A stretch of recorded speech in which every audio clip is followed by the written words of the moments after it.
Welcome to worship at Cincinnati Friends Meeting. I'm Newby, the minister and public friend at the meeting. Our worship this morning will consist of a brief message by me, followed by a time of meditative silence, or what Quakers call open worship. The silence will be broken by Dick Patterson, a member of ministering council and my companion on the facing bench this morning. He will be asking about joys and concerns. For those of you in the meeting house, if you are led to speak out of the silence, please stand and the microphone will be brought to you. Please be sure and introduce yourself for our Zoom participants. And we ask that our Zoom participants introduce themselves for those of us here in the meeting room. The scripture passage on which I would like to focus this morning comes from Paul's second letter to the church at Corinth. He writes, "So we do not lose heart. Though our outer nature is wasting away, our inner nature is being renewed every day. For this slight momentary affliction is preparing for us an eternal weight of glory beyond all comparison. Because we look not to the things that are seen, but to the things that are unseen. For the things that are seen are transient, but the things that are unseen are eternal."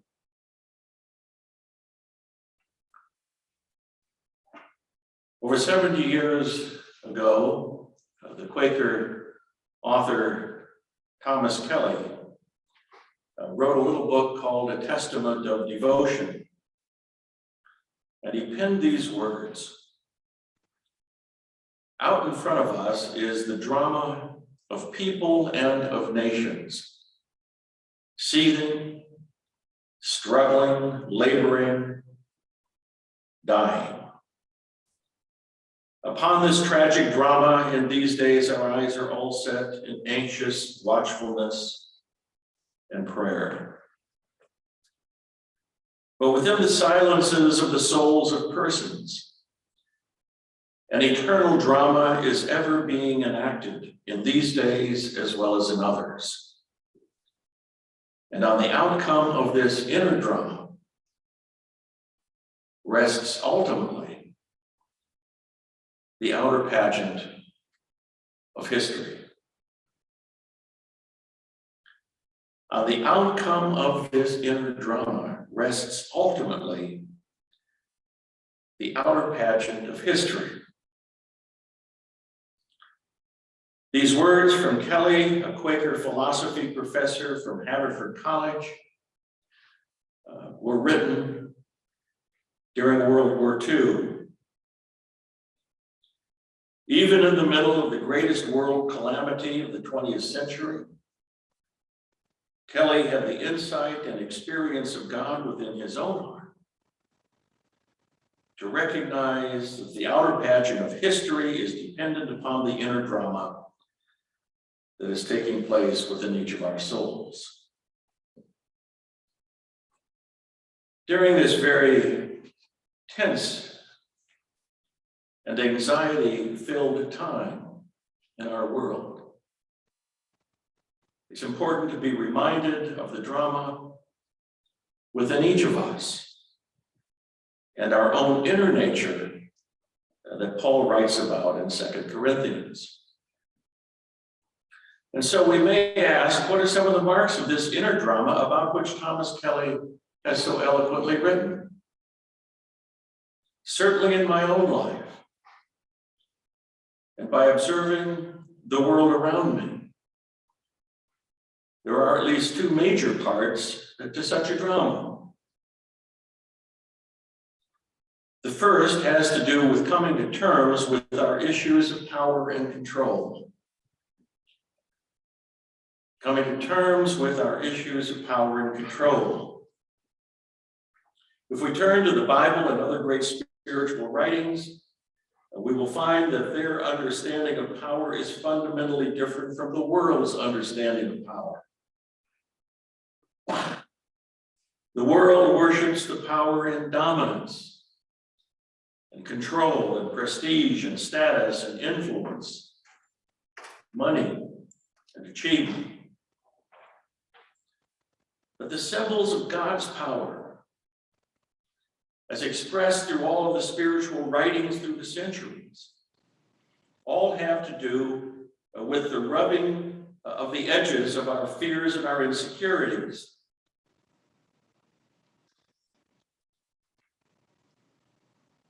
The temptation to consider power an apt instrument for the proclamation of the Christian message is the greatest temptation of all.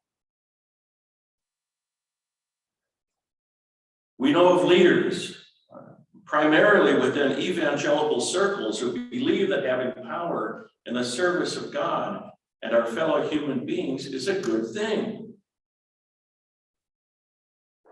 Note how the most flamboyant of the evangelical leaders of today supported the former president with unquestioning loyalty.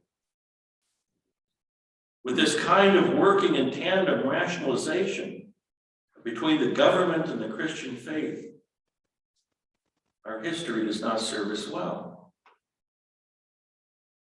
In the name of service to God, crusades took place. Inquisitions were organized, American Indians were enslaved, positions of great influence were desired, episcopal policies, splendid cathedrals, what George Fox would call steeple houses, were built upon the backs of the poor. And much moral manipulation took place.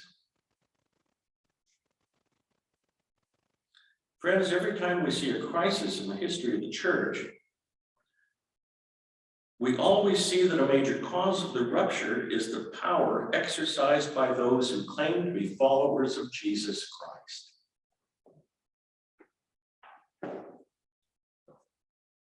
And so what is it that makes the temptation to power so seemingly irresistible? Maybe it is that power offers the easy substitute for the very hard task of love. In today's world, it seems easier to be God than to love God. It's easier to own life than to love life. And as I survey the current scene, one thing is clear. The temptation to power is greatest when intimacy becomes a threat. And so many of us do not know how to develop healthy, intimate relationships within community, and so have opted for power instead.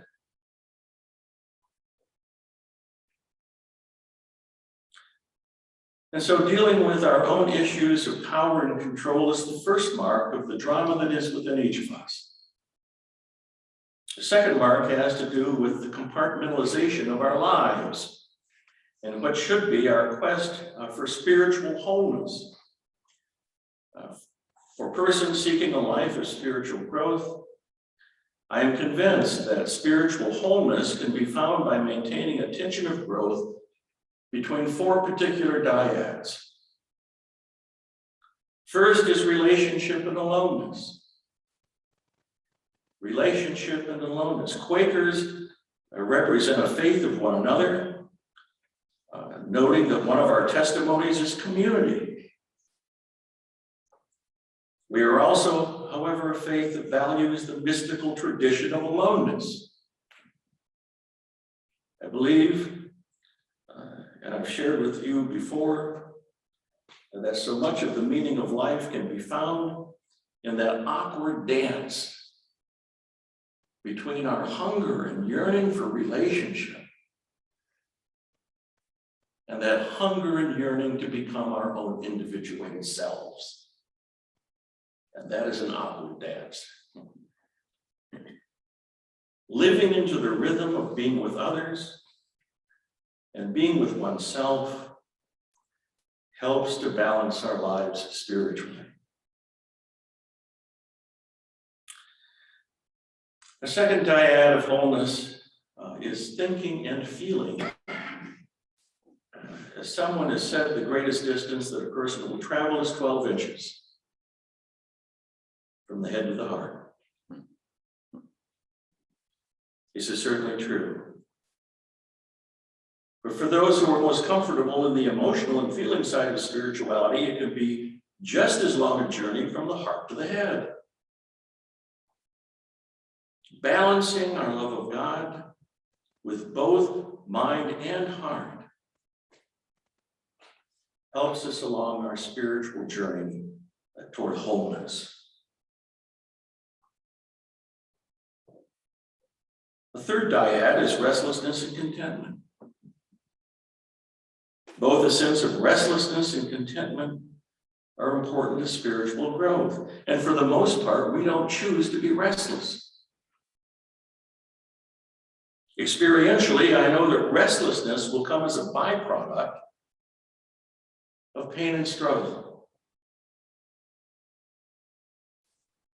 Over my years in ministry, I've been able to become thankful to God for both the pain and the restlessness that I have experienced, as well as the times of contentment, when I can live out the lessons that I've learned during my times of restlessness.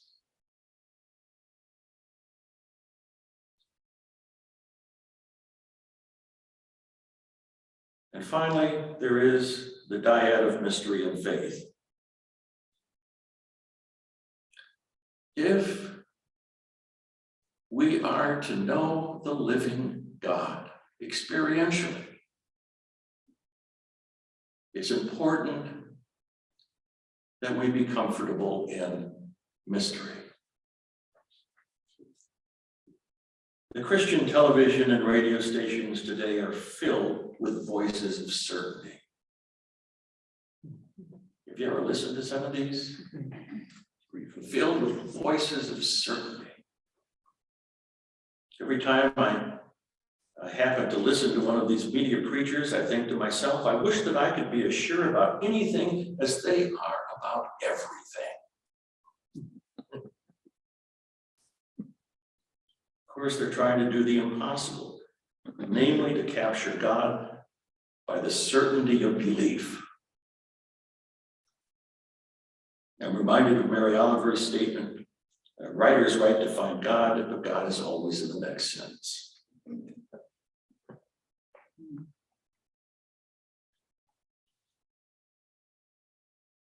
And yet, we have faith within the midst of this mystery. Jeff and I both had a theology professor who said, I believe in the mystery of God, but not too soon. Learning to be comfortable in the tension of the conjunction between mystery and faith is to be on a quest for spiritual wholeness.